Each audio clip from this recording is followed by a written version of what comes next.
Welcome to hello doctor. ఈ రోజుల్లో mental stress బాగా తగ్గించుకొని ఫిజికల్గా ఎంత యాక్టివ్గా ఉంటే అంత మంచిది. అనేక రకాల ఆరోగ్య సమస్యలను దూరంగా ఉంచవచ్చు అంటారు. కానీ కాళ్ళ నొప్పులు కానీ కీళ్ళ నొప్పులు కానీ మరీ ముఖ్యంగా సాయంత్రం అయ్యేసరికి పెయిన్ఫుల్గా ఉండేసరికి రెస్ట్లెస్గా ఉండడం, స్లీప్లెస్నెస్ ఉండడం, వీటి వల్ల నెక్స్ట్ డే అంతా ఎఫెక్ట్ అవ్వడం, వాళ్ళ డే అంతా డిస్టర్బ్ అవ్వడం ఇలాంటివి జరుగుతూ ఉంటాయని, ఇలాంటి వాటికి ప్రధానమైన కారణం వారికోస్ వెయిన్స్ అంటూ ఆ లక్షణాలు స్టేజెస్ వైజ్గా సిమ్టమ్స్, ట్రీట్మెంట్స్లో లేజర్స్. ఈ వివరాలు అందించడానికి ఏబీస్ hospitals senior interventional radiologist doctor Raja V Gopal గారు మనతో ఉన్నారు. ఆయన అడిగి మరిన్ని విశేషాలు తెలుసుకుందాం. హలో సార్, వెల్కమ్ టు విషయం అండి. హలో అండి. చాలా మందిని మీరు ఫిజికల్గా యాక్టివ్గా ఉంటారు, ఈవెన్ పెయిన్ఫుల్గా ఉన్నా కానీ యాక్టివ్గా ఉండమంటారు. కానీ పెయిన్ భరించే వాళ్ళకి తెలుస్తుందండి ఇంత నొప్పులతో ఎలా యాక్టివ్గా ఉండగలం, ఎలా నడవగలం, అసలు కదలలేకపోతుంటే అంటుంటారు. అసలు వారికోస్ వెయిన్స్ ఉన్న వాళ్ళ పరిస్థితి ఎలా ఉంటుంది? అది చాలా తీవ్రంగా ఉంటుందండి. బేసిక్గా ఈ వారికోస్ వెయిన్స్ మనం ఎన్నో సార్లుగా చెప్పుకుంటున్నట్టుగా రక్త సరఫరా సరిగ్గా ప్రవహించకపోవడం వల్ల రక్తం సరిగ్గా పైకి వెళ్ళలేక కిందకు వచ్చి కాళ్ళు ఉండిపోతూ ఉంటాయి అన్నమాట. అలా కాళ్ళలో కింద ఉండేదానికి డైరెక్ట్గా కొంతమందికి ఇప్పుడు టీవీ షోలో చూపించినట్టుగా వెయిన్స్ బయటికి కనిపిస్తూ ఉంటాయి కొంతమందికి. అది 30% మందికి మాత్రమే. మిగిలిన 70% మందికి బయటికి వెయిన్స్ కనిపించకుండానే లోపల అంతా వాచిపోతుంటుంది. సో అప్పుడు తెలుసో తెలియకో వాళ్ళు ఆ లోకల్ డాక్టర్స్ని అప్రోచ్ అవటం. అక్కడ ఏమో జనరల్గా కూడా మనకి ఏంటంటే ఇది ఏదైనా ప్రాబ్లంకి పెద్ద సొల్యూషన్ చెప్తే పెద్దది ఎందుకు, చిన్నదే తీసుకుందాం, ఇంటి పక్కన సొల్యూషన్ తీసుకుందాం అని కొంచెం ఒక అశ్రద్ధ చేయటం. ఇలాంటి వాటి వల్ల ఏం చేస్తారంటే దానికి విపరీతంగా ఆయింట్మెంట్లు పెట్టడం, మందులు ఇవ్వటం, మాత్రలు ఇవ్వటం, అవన్నీ చేసి ఆ ఊరికి ఆ కాల్లో ఉండే రక్త సరఫరా ప్రాబ్లమ్ని బాగా పెంచుకొని కాలు ఇంకా బాగా పాడైపోయి పాడు చేసుకొని రావడం జరుగుతుంది. ఇక్కడ దురదృష్టవశాత్తు ఏంటంటే 50% వారికోస్ వెయిన్స్ వల్ల కాలు బాధపడే వాళ్ళైతే దానికి సమానంగా 50% దానికి తప్పుడు ట్రీట్మెంట్ వల్ల బాధపడే వాళ్ళు ఎక్కువగా నేను చూస్తుంటాను. అది చాలా దురదృష్టకరం అండి. ఎందుకంటే మనం ఇది ఆల్మోస్ట్ 5 ఏళ్ళుగా ఈ షో చేస్తున్నాము, చాలా అవేర్నెస్ పెరిగింది. నేను వచ్చి యూఎస్ నుంచి వచ్చింది 2013లో వచ్చి మొదలెట్టిన తర్వాత కనీసం హైదరాబాద్లోనే 7-8 మంది నా దగ్గర నేర్చుకొని వచ్చి స్టార్ట్ చేశారు. పోతే ఇప్పుడు వైజాగ్, విజయవాడలో కూడా వేరే మంది వచ్చి స్టార్ట్ చేయడం జరిగింది. సో ఇవి ఇంత అవేర్నెస్ వచ్చింది, ఇంతమంది కాంపిటేటర్స్ ఉన్నారు, ఇంతమంది డాక్టర్స్ ఉన్నారు, అయినా కూడా ఇది సప్లై సిచ్యువేషన్ సరిపోవట్లేదు. అంటే ప్రజల్లోకి ఈ విషయం ఇంకా పూర్తిగా చేరుకోవట్లేదు. అది చేరుద్దామని ఒక చాలా దృక్పథంతో మేము చేస్తున్నామండి. 2 ఏళ్ల క్రితం రియలైజ్ అయింది ఏంటంటే నేను అమెరికా నుంచి వచ్చి నా కడుపు నింపుకోవడానికి అది హైదరాబాద్లో ప్రాక్టీస్ పెట్టుకుంటే సరిపోదు. ఈ విషయం మూల గ్రామానికి మనం తెలియజెప్పాలని మనం ఒక దృక్పథంతో నేను మొదలుపెట్టాను. అది మొదలుపెట్టే ఇప్పుడు ఈ రేపు ఎల్లుండి మన మదనపల్లిలోన, ఎల్లుండి సేమ్ టైం వరంగల్లోన పొద్దున్న 9 నుంచి 4 లోపల 4 దాకా వరంగల్లోన, మదనపల్లిలోన మనం ఫ్రీ క్యాంప్ చేస్తున్నాం. ఈ ఫ్రీ క్యాంప్స్ ఉద్దేశం ఏంటంటే ఈ వాస్కులర్ సమస్యలు ఉన్న పేషెంట్స్కి తొందరగా ఐడెంటిఫై చేసి తొందరగా డాక్టర్ దగ్గరికి వెళ్ళాలి. ఈ కాలు నొప్పి, ఈ కాలు మంట, ఈ కాలు నలుపు అనేది ఏదో మీ దురదృష్టం కొద్దిగా వచ్చింది, అమృతంజన్ రాసుకోండి అని మీకు ఇంటి దగ్గర ఇస్తున్న తప్పు ట్రీట్మెంట్ నుంచి కొంచెం దూరం చేద్దామనే ఉద్దేశం మీదే ఈ క్యాంపులు, ఈ అవేర్నెస్ ప్రోగ్రామ్ కూడా చేయడం జరుగుతుంది. కర్నూలు నుంచి కృష్ణ గారు హలో అండి, గుడ్ ఈవినింగ్. చెప్పండి. నమస్తే అండి, చెప్పండి. డాక్టర్ గారు వింటున్నారు, మీకు వస్తున్న అడగండి. Sir good evening sir. చెప్పండి సార్, నాకు లెఫ్ట్ లెగ్ కొంచెం వెయిన్స్ విజిబుల్ గా కనిపిస్తుంటాయి. అవును. అండ్ స్పోర్ట్స్ ఎక్కువ ఆడుతుంటారు sir, badminton, running, physical activity కొంచెం ఎక్కువ ఉంటుంది. సో ఫిజికల్ చేసే వాళ్ళకి కామన్ సార్ లేదంటే, ఎందుకంటే నాకు లెఫ్ట్ లెగ్ క్లియర్ గా విజిబుల్ ఉంది, రైట్ నార్మల్ ఉంది సార్. రైట్ అండి. సో బేసికలీ ఫిజికల్ యాక్టివిటీ ఎక్కువగా ఉన్న వాళ్ళకి వారికోస్ ఎక్కువగా వస్తాయని ఎటువంటి రూల్ లేదు, అలా రావాలని కూడా లేదు. సో వారికోస్ వెయిన్స్ రావడానికి కారణం ఏంటంటే కాళ్ళలో ఈ వెయిన్స్ ప్రవహించే, ఈ రక్తం ప్రవహించే వెయిన్స్ అంటే సిరల్లో కొన్ని వాల్వులు చెడిపోవడం వల్ల రక్తం ఆ వెయిన్స్ కనబడతాయి. ఆ వాల్వులు చెడిపోవడం అనేది యూజువల్గా వంశపారంపర్యం, యూజువల్గా చూస్తే మీ ఫ్యామిలీలో ఎవరికో ఉంటుంది. అది కాకుండా లేడీస్లో ప్రెగ్నెన్సీ వల్ల కొంతమందికి వస్తుంది. ఇలా కొన్ని కారణాలు ఉన్నాయి, కొన్ని మందికి కారణాలు లేకుండా కూడా మనం చూస్తూ ఉంటాం. అంతేగాని ఇది స్పోర్ట్స్ ఆడటం వల్ల ఇది రాదు.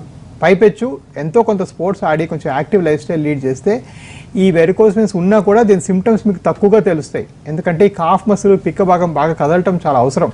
అది కదిలితే మళ్ళీ రక్తాన్ని పంప్ చేసి మళ్ళీ పైకి పంపిస్తుంది, కాబట్టి అది ఉండడం చాలా అవసరం అనమాట. సో మీరు యాక్చువల్గా encourage you to go in for sports. In fact varicose veins తీవ్రంగా ఉన్న పేషెంట్స్ కూడా చేయించుకొని తొందరగా recovery, sports activity, physical activity మీద నేను ఇంకా ఎక్కువ ఎంకరేజ్ చేసి తొందరగా పార్టిసిపేట్ చేయమని చెప్పడం జరుగుతుంది. యూజువల్గా చాలా మంది ఒక కాలు మీద బరువు ఎక్కువ పెడుతూ ఉంటారండి. అలా బరువు ఎక్కువ పెట్టే కాలుకి ఈ సమస్య తలెత్తే రిస్క్ ఉండడం అట్లా ఏమి ఉండదంటారా?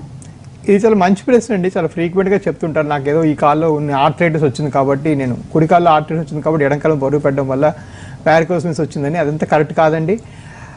బేసిక్గా మీరు ఒక పాయింట్ బియాండ్ ఎక్కువ బరువు ఒక కాలు మీద తీసుకోలేరండి. అది ఎందుకంటే బేసిక్గా మనం 2 కాళ్ళ మీద డిస్ట్రిబ్యూట్ చేయడానికే మన బాడీ తయారు చేయబడింది కాబట్టి మీరు ఒక పాయింట్ బియాండ్ తీసుకోలేరు. తీసుకుంటే మీ వాకింగ్ చాలా క్రమంగా స్లోగా అయ్యి అంతే లోడ్ని మీరు డిస్ట్రిబ్యూట్ చేసుకుంటారు. సో దానివల్ల ఎప్పుడు ఇలాంటి జరగవు. దానివల్ల ఈ జాయింట్ నొప్పియడం వల్ల ఈ జాయింట్ అరిగిపోయిందని చెప్పడం ఇవన్నీ చెప్తుంటారు పేషెంట్స్. అది చాలా అరుదు అనమాట. అలాగా ఏదో మరీ చిన్నప్పుడు వచ్చి ఏదో ఏసీఎల్ టీఆర్ అంటూ ఉంటే తప్ప ఊరికే మనం దీని మీద బరువు పెట్టుకుని దాని మీద బరువు పెట్టడం వల్ల జబ్బు వచ్చింది అనడం చాలా తప్పండి. యూజువల్గా 80-90% అది ఫ్యాక్ట్ కాదు, జస్ట్ ఇమాజినింగ్ ఇట్ అంతే. ఈ సమస్యకు దూరంగా ఉండాలి అనుకుంటే ఏమన్నా డూస్ అండ్ డోంట్స్ ఉంటాయండి? రైట్ అండి, అగైన్ వెరీ గుడ్ క్వశ్చన్. ఇవన్నీ ఏంటంటే నేను ఈ రోజు పేషెంట్స్ దగ్గర వింటుంటాను. ఇక్కడ కూర్చొని వచ్చి వెయిన్స్ గురించి వాల్వ్స్ గురించి ఈజీగా 30 minutes మాట్లాడచ్చు. బట్ అలా కాకుండా యాక్చువల్గా పేషెంట్ వైపు నుంచి లేకపోతే కస్టమర్ వైపు నుంచి మీరు అసలు మీ వైపు నుంచి ఏంటి ప్రశ్నలు ఉన్నాయని మీరు చాలా సరిగ్గా అడుగుతూ ఉన్నారు. సో ఈ డూస్ అండ్ డోంట్స్ ఏమి ఉండవండి. మామూలుగా పేషెంట్ తీసుకొస్తారు, వాళ్ళ నాన్నగారికి వారి కోసం పేషెంట్ తీసుకొచ్చి కొడుకు అడుగుతారు, నాకు ఫ్యూచర్లో రాకుండా అంటే నేను ఏం చేయాలి డాక్టర్ గారిని అడుగుతారు. దానికి ఏం డూస్ అండ్ డోంట్స్ ఉండవండి. యూజువల్గా ఒక జెనెటిక్ ప్రాబ్లమ్, సో మీ జీన్స్లో ఆ టెండెన్సీ ఉంటే వస్తాయి. అలాగని గుడ్ వాస్కులర్ హైజీన్ అంటూ ఉంటుంది. అంటే ఈ వెయిన్స్ ఉబ్బంగానే మీరు వెంటనే ఒక డాక్టర్ దగ్గరికి వెళ్ళి, అంటే వాస్కులర్ స్పెషాలిటీ డాక్టరే, న్యూరాలజిస్ట్, న్యూరోసర్జన్, డెర్మటాలజిస్ట్ వెళ్ళకూడదు. ఈ వాస్కులర్ స్పెషలిస్ట్ డాక్టర్ దగ్గరికి వెళ్తే మీకు క్లియర్గా ఎక్స్ప్లెయిన్ చేయడం జరుగుతుంది. దీనికి సరిగ్గా ఫస్ట్ స్టెప్లోనే ఒక మంచి స్కాన్ చేసుకోవాలి. ఈ స్కాన్ నిల్చునే పొజిషన్లోనే చేయాలి. చేస్తే మీకు కరెక్ట్గా ఐడెంటిఫై అవుతుంది. అలా చేసి దీని ప్రాబ్లమ్ ఐడెంటిఫై చేసి దాని మీద ట్రీట్మెంట్ చేస్తే సరిపోతుంది. షార్ట్ బ్రేక్ తీసుకుందాం అండి. బ్రేక్ తర్వాత ఒక్కసారి వారికోస్ వెయిన్స్ ఉన్నాయి అని గుర్తించాక ఏం చేయొచ్చు, ఏవి చేయకూడదు, ఇది ఎప్పుడు ప్రోగ్రెసివ్ డిసీజేనా, ఆపడం అనేది మన చేతుల్లో ఎంతవరకు ఉంటుంది డిస్కస్ చేద్దాం. ఇప్పుడు హలో డాక్టర్లో షార్ట్ బ్రేక్. సురేష్ గారు కాల్ చేద్దాం అండి. సురేష్ గారు, హలో. మ్యామ్ నమస్తే. మ్యామ్ నమస్తే అండి, చెప్పండి సార్. నా పేరు సురేష్ మ్యామ్. నేను వైజాగ్ నుండి మాట్లాడుతున్నాను. అలాగే మ్యామ్, నేను ఆల్రెడీ వెర్కో వెయిన్స్ ఆపరేషన్ 10 years కింద ఒకసారి చేయించాను. అలాగే హలో చెప్పండి. మేడం, డాక్టర్ గారితో కొంచెం మాట్లాడుతున్నాను. వింటున్నాను, చెప్పండి సార్. నమస్తే సార్. చెప్పండి సార్, నేను ఆల్రెడీ ఒక మినిమం 10 years కింద వెర్కో వెయిన్స్ సర్జరీ చేశారు సార్, నాకు సైడ్ ని కట్ చేసి. అలాగే అయితే అది మళ్ళీ నార్మల్ అయిపోయింది సార్. మళ్ళీ వెయిన్స్ బయటకు వచ్చి క్లియర్ గా కనిపిస్తున్నాయి సార్. అలాగే సో బేసికలీ మీరు వినండి షో, ఇంకా దీనిలో ఇది డిస్కషన్ ఎక్కువగా వస్తూ ఉంటుంది. బట్ ప్రథమంగా ఇక్కడ అయింది ఏంటంటే ఈ వారికోస్ వెయిన్స్కి మీకు కట్ చేసి ఆపరేషన్ చేశారు. దాన్ని స్ట్రిప్పింగ్ అంటారు. స్ట్రిప్పింగ్ అనే ఆపరేషన్ అంటే ఏం చేస్తారంటే 2-3 దగ్గర కట్ చేసి ఒక పొడిగడ్డి పొల్ల పెట్టి ఆ వెయిన్లోకి అటువైపు కట్టి ఆ వెయిన్ బయటికి లాగుతారనమాట. అది కొంచెం ఎక్కువగా ఫెయిల్ అవుతుంది ఆపరేషన్. 60% దాని సక్సెస్. సో అది బేసిక్గా మీకు చేసిన డాక్టర్ బట్టి కాదండి, స్ట్రిప్పింగ్ బై నేచరే ఎక్కువగా ఫెయిల్ అవ్వడం జరుగుతుంది అనమాట. పోతే ఈ స్ట్రిప్పింగ్కి ప్రత్యామ్నాయంగా ఇప్పుడు కొత్తగా ఏమొచ్చిందంటే లేజర్ అనే ప్రొసీజర్ వచ్చింది. దానికి స్కానింగ్ చేసుకుంటూ చిన్న సూది పెట్టి ఆ థియేటర్లోనే స్కానింగ్ వాడుకుంటూ లోపలే కరిగిచ్చేస్తాం. ఇది ఇంకా మోర్ యాక్యురేట్. స్ట్రిప్పింగ్కి 60% సక్సెస్ అన్నాం కదా, ఇలా లేజర్ కానీ చేస్తే మీకు 97% సక్సెస్ తొందరగా తగ్గిపోతుంది. సో ఈ కింద ఇచ్చిన నెంబర్కి కాల్ చేయండి. మీకు వైజాగ్లో కూడా అపాయింట్మెంట్ ఇస్తారు. నేను వైజాగ్ కూడా వస్తూ ఉంటాను. ఆ రోజు వచ్చి చూపించండి, దీనికి ఐడెంటిఫై చేసి చెప్తాను ఎలా చేయాలి. ఇట్లా స్ట్రిప్పింగ్ ఫెయిల్ అయ్యి తర్వాత సఫర్ అంటే ఫ్యూ ఇయర్స్ 7-8 years తర్వాత సఫర్ అయ్యే వాళ్ళకి అంటే ఫ్రెష్గా వారికోస్ వెయిన్స్ సమస్య ఉండి మీ దగ్గరకు వచ్చి ట్రీట్మెంట్కి వచ్చిన వాళ్ళకి ట్రీట్మెంట్ మోడాలిటీ సేమ్ ఉంటుందా, వీళ్ళకి కొంచెం కష్టతరం అవ్వచ్చు అంటారా? రైట్ అండి. సో ట్రీట్మెంట్ ఇద్దరికి లేజరే చేస్తాము. అండ్ చేయడం మరి తప్పదు, అది మన బాధ్యత. ఎవరైనా ఫెయిల్ అయ్యి నాకు వేరే దగ్గర చేయించుకొని ఫెయిల్ అయితే వాళ్ళు కూడా మన పేషెంట్సే కాబట్టి డెఫినెట్గా చేసి తగ్గించాలి. కాకపోతే చేయడం మాత్రం చాలా తేడా వస్తుందండి. ఎందుకంటే బేసిక్గా ఆ స్ట్రిప్ చేసేస్తే ఆ చిన్న వెయిన్స్ ముక్కల్లాగా ఉండిపోయి నియోవాస్కులరైజ్ అయ్యి ఎక్కువ ఇలా కొమ్మలు ఎక్కువ వస్తాయి అనమాట, సరిగ్గా స్ట్రిప్పింగ్ చేయకపోతే. అది ఆ లీక్ పాయింట్ ఐడెంటిఫై చేయకుండా ఊరికి ఎక్కడ పడితే కోసేస్తే ఇంకా వారికోస్ డబుల్ అయిపోతాయి, నియోవాస్కులరైజ్ అయ్యి. అలాగే లేజర్ కూడా సరిగ్గా చేసే డాక్టర్కి తను సొంతగా అల్ట్రాసౌండ్ స్కానింగ్ చేసుకునే ఎక్స్పీరియన్స్ లేకపోతే యూజువల్గా అది కూడా ఫెయిల్ అయ్యి డబుల్ అయిపోతుంది అనమాట. సో అలా ఉన్న వాడికి చేయడం పని ఎక్కువ. అంటే నేను యూజువల్గా మా పేషెంట్స్కి అంటే నా ఓపీలో ఎలాంటి ఎగ్జాంపుల్ ఇస్తానంటే, ఒకళ్ళు బాగా వంట వండుతారు, వాళ్ళు ఇస్తే 2 నిమిషాలు వండేస్తారు. కానీ ఇంకోళ్ళు 5 చెంచాలు ఉప్పు ఎక్స్ట్రా ఇచ్చారనుకోండి వీళ్ళకి వండమని, అది దాని పని డబుల్ అవుతుంది అది చేసి మామూలు నార్మలైజ్ చేయడానికి. సో డెఫినెట్గా ఇంకోళ్ళు చేసి ఫెయిల్ అయిన కేసు చేయడం చాలా కష్టం. అందుకే మీరు వెళ్ళే ఫస్ట్ టైమే మీ డాక్టర్ ఎన్ని వేల కేసెస్ చేస్తున్నారు, కనీసం ఒక నెలకి సంవత్సరానికి 3-4 వేల కేసెస్ జరుగుతున్నాయి వాళ్ళ దగ్గర, వాళ్ళ ఓపీలో ఎంతమంది పేషెంట్స్ ఉన్నారు, ఇవన్నీ కనుక్కొని వెళ్ళాలి. ఈ రోజుల్లో ఏమవుతుందంటే అందరూ లేజర్ నేను చేస్తాను అనుకుని 2 రోజులు 3 రోజులు కోర్సెస్ చేస్తున్నారు. దానివల్ల చేస్తే యూజువల్గా ఫెయిల్ అయిపోయి డబుల్ అయ్యే ఛాన్స్ ఉంటుంది. సౌదీ నుంచి సుధా గారు నమస్తే అండి. నమస్తే సుధా గారు, డాక్టర్ గారు వింటున్నారు, చెప్పండి. మా హస్బెండ్ కి కాల్లో కింద యాంకిల్ దగ్గర పెయిన్ ఉంటుందండి. అది యాక్చువల్గా వెరికోస్ వెయిన్సా కాదా నాకు డౌట్ అండి. అవునమ్మా, సో ఒకసారి వారిని చూడాలమ్మా. మనం అంటే చూడకుండా ankle pain cause varicose veins అనేది నేను చెప్పలేను. యాంకిల్ పెయిన్ చాలా కారణాలు ఉంటాయి. యాంకిల్ ఆర్థరైటిస్ రావచ్చు, యాంకిల్ బోన్ నొప్పి రావచ్చు, బోన్స్ పెయిన్ ఉండొచ్చు, ఏమైనా ఉండొచ్చు అక్కడ. సో వారిని తీసుకొని రండమ్మా. మేము ఎవిస్ హాస్పిటల్ హైదరాబాద్లో మా దగ్గర వచ్చే ప్రతి పేషెంట్కి మేము స్కానింగ్ ఫ్రీగా చేస్తాం హైదరాబాద్లో. ఎందుకంటే మేము ఎప్పుడు కూడా ఈ పేషెంట్స్కి చాలాసార్లు బయట తప్పుడు స్కానింగ్ చేయబడుతుంది కాబట్టి మళ్ళీ వాళ్ళకి 2000 కట్టండి అని చెప్పడం మాకు భావ్యం అనిపించక మేము అందరికీ ఫ్రీగానే స్కాన్ చేస్తాం. ఎందుకంటే మా రిఫరల్ సెంటర్ మాకు చాలా కేసెస్ వస్తాయి. సో అందరూ ఎక్కడ పడితే అక్కడ ఇష్టం వచ్చిన స్కానింగ్లు చేసుకొని వస్తుంటారు కాబట్టి వాళ్ళందరికీ మేము ఫ్రీగా రిపీట్ చేసి మేము మళ్ళీ వెరిఫై చేసుకొని చూసుకుంటాం. నేను వెళ్ళే వేరే ఆఫ్సైడ్ సెంటర్స్ అంటే విజయవాడ, వైజాగ్, బెంగళూరులో వైజాగ్లో మాత్రం నేను స్కానింగ్ ఫ్రీగా చేయడం వీలు పడదు, ఎందుకంటే అది నా హాస్పిటల్ కాదు. బెంగళూరులో కూడా మనం ఇప్పుడు ఫ్రీ స్కానింగ్ ఫెసిలిటీ పెట్టాం. సో బెంగళూరులో మండే టు ఫ్రైడే, సాటర్డే మన ఫెసిలిటీస్ అన్నీ ఉన్నాయి. అండ్ స్కానింగ్ కూడా మన పేషెంట్స్ ఫ్రీగా చేస్తుంటాం. సో మీకు ఎక్కడ దగ్గర అక్కడ రండమ్మా, వస్తే చూసి ఐడెంటిఫై చేసి పెడతాను ప్రాసెస్. ఇప్పుడు కాల్ చేసినట్టుగా అండి, ఇంతకుముందు స్ట్రిప్పింగ్ సర్జరీ చేయించుకుని ఫెయిల్ అయినా లేకపోతే ఇంకెక్కడైనా లేజర్ ట్రీట్మెంట్ తీసుకుని ఫెయిల్ అయినా అది ఎంత కాలానికి గుర్తించగలరు? ఆ సిమ్టమ్స్ లేజర్ ఇది వెరికోస్ వెయిన్ సిమ్టమ్స్ ఫ్రెష్గా ఉన్న వాళ్ళ సిమ్టమ్స్ సేమే ఉంటాయా? అది ఎలా డిఫరెన్షియేట్ చేయగలరు? ఇది చాలా మంచి ప్రశ్న అండి. ఇన్ఫాక్ట్ మనం చాలాసార్లు ఈ షోలో ఈ పాయింట్ కవర్ చేయలేదు. ఇది మంచి టైం అనమాట ఇది కవర్ చేయడానికి. ఎందుకంటే చాలామంది నా దగ్గరకు వచ్చే ఇప్పుడు ఆల్మోస్ట్ 30% మంది బయట వేరే దగ్గర ఫెయిల్ అయిన వాళ్ళు వస్తుంటారు. ఒకటి ఏంటంటే అసలు ఫస్ట్ మీరు ఆ కేస్ షీట్లోని కానీ లేకపోతే మీ మైండ్లో కానీ ఈ డాక్టర్ దగ్గరికి మేము ఏం సిమ్టమ్తో వెళ్ళాం, అసలు మాకేం ప్రాబ్లం. ఫర్ ఎగ్జాంపుల్ కొంతమంది చెప్తారు కాలు పుండు పడింది లేదా కాలు బాగా నల్లబడిపోయింది అందుకు వెళ్ళాం డాక్టర్ దగ్గరికి. మరి ఏమైంది? డాక్టర్ గారు ఆపరేషన్ చేశారు, మరి ఆపరేషన్ సక్సెస్ అయింది కానీ మీ కాలు నలుపు తగ్గదు, మీ పుండు తగ్గదని చెప్పారండి. అది కరెక్ట్ కాదండి. మరి ఎందుకు అసలు మీరు వెళ్ళింది దేనికి, మరి అది ఎందుకు తగ్గలేదు అనే ప్రశ్న డెఫినెట్గా మీరు వేయాలి, అందులో సందేహమే లేదు. సో అది తగ్గించడం వాళ్ళ బాధ్యత. ఒకవేళ నాకు కూడా అలాగ అందరికీ తగ్గిపోద్దని నేను చెప్పను, బట్ డెఫినెట్గా నేను తగ్గలేదని వాళ్ళు వచ్చి నా దగ్గర ఒక నెలకో 2 నెలలకో చెప్తే నేను మళ్ళీ ఇంకోసారి స్కానింగ్ చేసుకొని ఆ స్కాన్ కూడా మళ్ళీ ఫ్రీగా చేసి అసలు ఏం ప్రాబ్లం ఐడెంటిఫై చేసుకొని చెప్పడం జరుగుతుంటుంది అనమాట. సో డెఫినెట్గా మీరు వెళ్ళిన ప్రాబ్లం ఏంటి మైండ్లో పెట్టుకొని దాని ఫోకస్ పెట్టుకొని గోల్ ఓరియంటెడ్గా తగ్గించుకోవడం ఒకటి. రెండోది ఏంటంటే పుండు నా బాధ్యత కాదు, నేను తగ్గించను, నేను ఓన్లీ లేజర్ చేస్తానడం కరెక్ట్ కాదు. మీకు వ్యారికోస్ వెయిన్స్ చేసే డాక్టర్ డెఫినెట్గా ఓన్గా వూండ్ కేర్ చేసుకోగలిగితేనే మీరు వ్యారికోస్ వెయిన్స్ చేయించాలి. ఎందుకంటే మీకు వెయిన్స్ ఉన్నాయని తెలియదు, మీ కాళ్ళు పుండు పడింది కాబట్టి వెళ్ళారు మీరు డాక్టర్ దగ్గరికి. ఆ పుండు తగ్గించకుండా మీకు వేరే ఏదో ఆపరేషన్ చేసేసి పుండు తగ్గించడం మరొకరి దగ్గరికి వెళ్ళడం కరెక్ట్ కాదు, డెఫినెట్ కరెక్ట్ కాదు. ఒకటి నేను చెప్పేది ఏంటంటే నాకు చాలా మంది పేషెంట్స్ వేరే డాక్టర్స్ చేసిన ఒక 10 రోజులకి 15 రోజులకి 20 రోజులకి నా దగ్గరికి వస్తారు.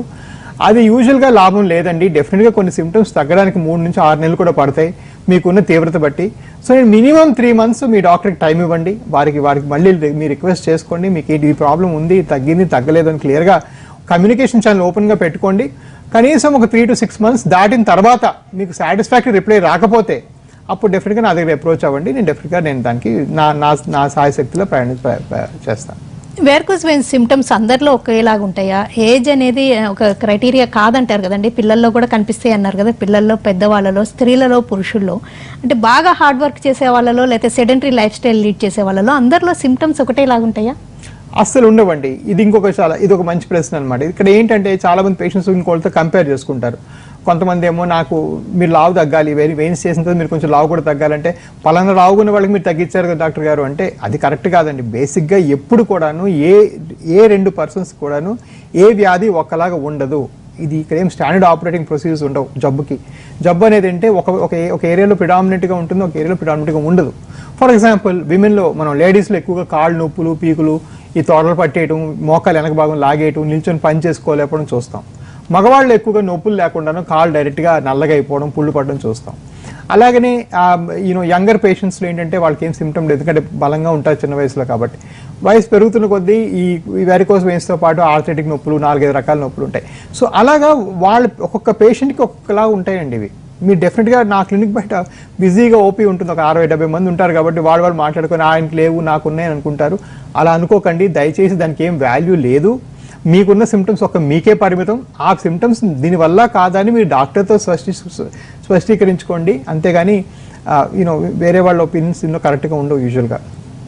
మరో షార్ట్ బ్రేక్ తీసుకుందామండి. బ్రేక్ తర్వాత వెరికోస్ వెయిన్స్ అనే సమస్య ఇంత ముందుతో పోలిస్తే ఈ మధ్య మరీ ఎక్కువగా వినిపిస్తుంది. సమస్య తీవ్రత పెరిగిందా, గుర్తిస్తున్నారా, ట్రీట్మెంట్ తర్వాత వాళ్ళకి ఎన్ని రోజులకి రిలీఫ్ ఉంటుంది, డిస్కస్ చేద్దాం. ఇప్పుడు హలో డాక్టర్ షార్ట్ తెలుసుకుంటున్నాం. కర్ణాటక నుంచి శ్రీనివాసరెడ్డి గారు అండి. శ్రీనివాసరెడ్డి గారు నమస్తే మేడం. నమస్తే అండి, మీకు క్వశ్చన్ అడగండి. మేడం చెప్పండి. మేడం మా మిస్సెస్ 48 years మేడం. ఇప్పుడు డాక్టర్ గారితో మాట్లాడతా. చెప్పండి వింటున్నా. 48 years సార్ మిస్సెస్ కి. 3 years పైన అయింది సార్. ఇప్పుడు రెండు మోకాళ్ళు నొప్పి సార్. ఇప్పుడు దానికి ట్రీట్మెంట్ తీసుకున్నాం సార్ ఆల్రెడీ. ఎక్కడ హైదరాబాద్ అపోలో హాస్పిటల్ కానీ ఇక్కడ సక్రా వరల్డ్ హాస్పిటల్ బెంగళూరు ఉంది సార్. అక్కడ ఇన్ఫ్లమేషన్ అని చెప్పారు సార్ వాళ్ళు. కాళ్ళు వాపులు ఉన్నాయి సార్. బెండ్ చేయడం కూడా అవ్వదు సార్. కలిసి ఛాన్స్ అయితే నిలబడడానికి కూడా కష్టమే. దానికి ఒక ఆపరేషన్ చేశారు సార్ సక్రా వరల్డ్ హాస్పిటల్ బెంగళూరులో. బెలిట్రైల్ medical medicine balancing and viscosupplementation operation చేశారు సార్. అయినా ఇంతవరకు ఏం తగ్గలేదు సార్. అసలు ఇది వాస్కులర్ సమస్య కాదండి, ఇది వాస్కులర్ సమస్య కాదు. మీరు డెఫినెట్గా మళ్ళీ మీ ఆర్థో డాక్టర్స్ని కలవాలి. గైడెన్స్ ఇమ్మంటే నాకు చాలా మంది నా సర్కిల్లో ఉన్నారు డాక్టర్స్. మీరు ఎప్పుడైనా బెంగళూరులో వచ్చి నన్ను కలవండి. బెంగళూరులో ఏంటంటే నేను ప్రతి సోమవారం బెంగళూరు నేను ఉంటాను. ప్లస్ నా కొలీగ్ డాక్టర్ వినయ్ గారు ఏమో మండే నుంచి సాటర్డే దాకా ఉంటారు. సో నన్ను లేకపోతే ఈ మండే వచ్చి కలవండి. నేను చూసి కాకపోతే I can guide you somewhat. But definitely this sounds like an orthopaedic problem that is not improved.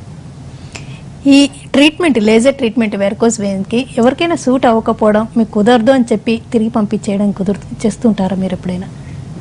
కుదరదు అంటే టెక్నికల్ రీజన్స్కి కుదరదు అనేది ఎప్పుడు జరగలేదండి, అది జరగదు కూడా. మీరు ఎవరైనా పేషెంట్స్ ఎవరైనా వాళ్ళు తెలిసిన డాక్టర్లు మీకు వెరికోస్ వెయిన్స్ లాగున్నాయి కాబట్టి నేను కటింగ్ చేస్తానని చెప్పడం ఇట్లాంటివి చేస్తూ ఉంటారు. అదంతా ఏంటంటే వాళ్ళకి అంత ఆ ప్రాసెస్లో అంత ఎక్స్పీరియన్స్ లేకపోవడం వల్ల వాళ్ళకున్న టెక్నికల్ డెఫిషియన్సీయే కానీ టెక్నికల్గా మనం చేయలేమని చెప్పడం చాలా అరుదు, ఆల్మోస్ట్ ఇంపాసిబుల్. నేను ఎవరికి చెప్పడాల్సిన అవసరం రాలేదు. కానీ పేషెంట్ ఫ్యాక్టర్స్ కొన్ని ఉంటాయన్నమాట. అంటే ఫర్ ఎగ్జాంపుల్ పూర్తిగా బెడ్ రిడెన్ అయిపోయి, అంటే అసలు పూర్తిగా కాళ్ళు కదపలేకుండా, ఏదో స్ట్రోక్ వచ్చి పక్షపాతం వచ్చి కాళ్ళు కదపలేకుండా ఒకే వీల్ చైర్లో అట్లానే కూర్చుని ఉండే వాళ్ళకి వెరికోస్ వెయిన్స్ చేయొచ్చండి, చేసి తగ్గించవచ్చు. ఏం లాభం? వెరికోస్ వెయిన్స్ వల్ల మీకు ప్రాణం ముప్పేం లేదు, దీనివల్ల మీ ప్రాణం పోదు. ఇది హార్ట్ ప్రాబ్లం కాదు, ఇది బ్రెయిన్ ప్రాబ్లం కాదు. మరి చేస్తే ఏంటి? మీరు నొప్పి లేకుండా బాధ లేకుండా సుఖంగా నడుచుకోగలరు. అది మరి నడవలేనప్పుడు మరి చేసేం లాభం అని కొన్ని కేసెస్కి బాగా బెడ్ రిడెన్ పేషెంట్స్ కానీ బాగా ప్రాస్టేట్ అయిపోయిన పేషెంట్స్ కానీ మనము నో అని చెప్పడం జరుగుతుంది. అది ప్యూర్లీ ఏంటంటే మెడికల్గా అది కరెక్ట్ కాదు కాబట్టి. ఇంకోటి ఏంటంటే కొంతమంది హార్ట్ ఫెయిల్యూర్ అట్లాంటివి ఏమైనా ఉంటే రక్తం సరిగా పైకి పంప్ అవ్వలేకపోవడం వల్ల, గుండె ఫెయిల్ అవ్వడం వల్ల, ఎజెక్షన్ ఫ్రాక్షన్ 27తో ఏదో ఈ వెయిన్స్ వల్ల ఏదో హోప్తో వస్తారు. వాళ్ళకి చెప్తాను, మీ హార్ట్ సరిగ్గా పంపింగ్ లేనప్పుడు కాళ్ళు పంపింగ్ అంతా ఇంప్రూవ్ చేసి ఏం లాభం? ఇది ఫైనల్గా అటు వెళ్ళి అక్కడ నుంచి మళ్ళీ సర్క్యులేట్ కావాలి కదా అని సెకండరీ వారికోస్ వెయిన్స్ కొన్నింటికి ట్రీట్మెంట్స్ నేను చేయడానికి ప్రిఫర్ చేయను. అంతేగాని ఇది ప్యూర్లీ ఎథికల్ అండ్ మెడికల్ కన్సిడరేషన్సే కానీ there is no consideration for technical. ఎందుకంటే అన్ని వేలు చేస్తామండి మేము, దగ్గర 12,000 ఆపరేషన్ చేస్తాం. We are the highest number of varicose veins surgery in India. దానిపై పెచ్చు మనకి అమెరికన్ కాలేజ్ ఆఫ్ లెబాలజీ అంటే ఫారెన్ కాలేజెస్ కూడా మనకి రికగ్నైజ్ చేసి మనకి అమెరికా నుంచి కూడా ట్రైనింగ్ డాక్టర్స్ కూడా పంపిస్తూ ఉన్నారు. సో ఇంత చేసిన దానికి మనకి ఇది రీచ్ అవుతుంది లేకపోతే మిషన్ సరిగా పనిచేయదు ఇట్లాంటి ప్రాబ్లమ్స్ ఎప్పుడు ఉండవు. మా దగ్గర 5 మిషన్స్ ఉన్నాయి. టిపికల్గా మీకు మోస్ట్ ప్లేసెస్లో మీరు వెళ్తే మీ డాక్టర్ మీరు కనిపించిన తర్వాత వెళ్ళి మిషన్ అద్దెకి తీసుకొస్తారు. అలాంటివి ఏం లేకుండానే మనం చేస్తున్నాం కాబట్టి అది టెక్నికల్ ఇష్యూస్ మనకి అదృష్టవశాత్తు ఏం లేవండి. ఈ సమస్య గురించి ఒకప్పుడు కంటే ఇప్పుడు ఎక్కువగా వినపడుతుందండి. గుర్తిస్తున్నారా? సమస్య తీవ్రత పెరిగిందా? అంటే we can make out with number of calls కూడా. మనం ఫస్ట్ చేసినప్పటికీ ఇప్పటికీ చూస్తే కాల్స్ కూడా కంటిన్యూస్గా వస్తుంది. మీరు అంటే మోరోవర్ మీరు పర్ డే 15 to 18 కేసెస్ కూడా డీల్ చేస్తున్నారంటే తెలుస్తుంది. అంటే సమస్యను గుర్తించి ట్రీట్మెంట్ అవైలబుల్ ఉందని అప్రోచ్ అవుతున్నారంటారా? డెఫినెట్గా అంటే సమస్య గుర్తింపు పెరగడమేనండి. బేసిక్గా నంబర్ పెరగడం అనేది కొంచెం ఉంటుంది. Basically fact is 16% of Indians have varicose veins అండి. అంటే 130 crores మన పాపులేషన్ ఈరోజు అయితే మనకి దగ్గర 20 crore పీపుల్కి ఉన్నాయి ఈరోజు వారికోస్ వెయిన్స్. నా జీవితకాలం అంతా కలిపినా కూడా 10,000 కేసులు 20,000 కేసులు అవుతాయి. సో నేను టిప్ ఆఫ్ ద ఐస్బర్గే ముట్టుకోగలను. కాకపోతే నేను 2013లో నేను అమెరికా నుంచి వచ్చిన తర్వాత చూసింది ఏంటంటే చాలా దురదృష్టకరం, ఇప్పటికీ నడుస్తుంది దురదృష్టకరం. వాళ్ళు న్యూరాలజీ ప్రాబ్లం అనుకొని నరాల డాక్టర్కి వెళ్ళటం, వాళ్ళు 10 ఏళ్ళుగా మందులు ఇవ్వటం, ప్రిగాబ్లిన్, న్యూరోస్టాబ్ ఇట్లాంటి పనికిరాని మందులు ఎన్నో రకాలు ఇవ్వటం. మరి కొంతమంది కాలు నల్లబడిందని స్కిన్ డాక్టర్స్కో లేదా రెగ్యులర్ డాక్టర్స్కో వెళ్తే వాళ్ళు కాలుకి ఆయింట్మెంట్లు పెట్టడం. అసలు ప్రాబ్లం గురించి ఒక మాట కూడా, ఇన్ఫాక్ట్ చాలాసార్లు డయాగ్నోసిస్ రాసి ఉంటుంది వీనస్ ఎగ్జిమా అని. అంటే వారికోస్ వెయిన్స్ వల్ల మీ చర్మం వాచిపోయిందని రాస్తారు పైన, కిందేమో 8 రకాల ఆయింట్మెంట్లు రాస్తారు. అదేంటి అసలు ఇది మరి వీన్స్కి ఏం చేస్తున్నారంటే ఏమీ జవాబు ఉండేది కాదు. సో ఈ ఎక్స్ట్రీమ్ నెగ్లెక్ట్ చూశాను అనమాట. నెగ్లెక్ట్ చూసి సరే నా జీవితకాలం నేను 2 ఆపరేషన్ చేసుకుని ఎలాగో బతికేయగలను, కానీ అసలు దీని మీద చైతన్యం ఎలా తేయాలి అంటే ఈ టీవీ షో స్టార్ట్ చేసాం. ఆ టీవీ షోస్ చూసి కూడా చాలా మంది నా దగ్గర టీవీ షో చూశాను కానీ డాక్టర్ గారు మీకు హైదరాబాద్ వచ్చే నా దగ్గర టికెట్ లేదని చెప్పేవాళ్ళు ఫోన్లో. అలానా సరే మేమే మీ దగ్గరకు వస్తామని చెప్పేసి ఈ క్యాంపులు మొదలెట్టాం. ఇది 27వ క్యాంపు. ఎల్లుండి మదనపల్లిలోన ప్లస్ వరంగల్లోన మనకు కొన్ని 100 మంది పేషెంట్స్ ఫ్రీగా చూడటం, ఫ్రీగా మందులు ఇవ్వటం. సరే ఇంకోటి ఏంటి, అక్కడికి వచ్చినాక మాకు ఫీజు కూడా కట్టుకుని డబ్బులు లేవు డాక్టర్ గారు అన్నారు. సరే మీరు ఫీజులు కట్టకండి, మేమే చూస్తాం, మందులు లేవండి మందులు ఇస్తాం. సో అంటే మేము ప్రతి బ్యారియర్ని బ్రేక్ చేసి వెళ్తుంది దేనికంటే అసలు ఈ వాస్కులర్ ప్రాబ్లమ్స్ గురించి ఎవరు చూస్తున్నారు, మీరు ఎందుకు దీనికి విక్టిమైజ్ అవుతున్నారు, ఈ విక్టిమైజ్ అయ్యి దీనికి తప్పు ట్రీట్మెంట్ తీసుకొని కొన్ని లక్షలు పోనీ అలాగని ఫ్రీగా ఎవరు చేయరు కదా. నాకు తెలిసి సమ్ పేషెంట్స్ ఆస్తులు కూడా అమ్మేసుకున్న వాళ్ళు ఉన్నారు తప్పు ట్రీట్మెంట్ చొప్పున. సో అది కరెక్ట్ కాదు అని ప్రజల్లోకి వెళ్ళి దీన్ని అవేర్నెస్ పెంచడం వల్ల ఈ కాల్స్ వస్తున్నాయి. ఇన్సూరెన్స్ అప్లై అవుతుందండి ట్రీట్మెంట్కి? డెఫినెట్గా అప్లై అవుతుందండి. ఇప్పుడు మన దగ్గర అన్ని ఇన్సూరెన్స్ ఉన్నాయి హైదరాబాద్లో. ముందు కొన్నాళ్ళు ఈ జిప్సా దగ్గర కొంచెం మాకు ప్రాబ్లం వచ్చింది, బట్ వాళ్ళు కన్విన్స్ చేసాం ఇది చాలా అవసరం అని చెప్పాము. మన దగ్గర అన్ని ఇన్సూరెన్స్ వసతులు ఉన్నాయి, గవర్నమెంట్ అప్రూవల్స్ ఉన్నాయి, మన ఈహెచ్ఎస్ ఫెసిలిటీ కూడా ఉంది, అన్ని రకాల ఫెసిలిటీస్ కూడా మన దగ్గర ఉన్నాయి.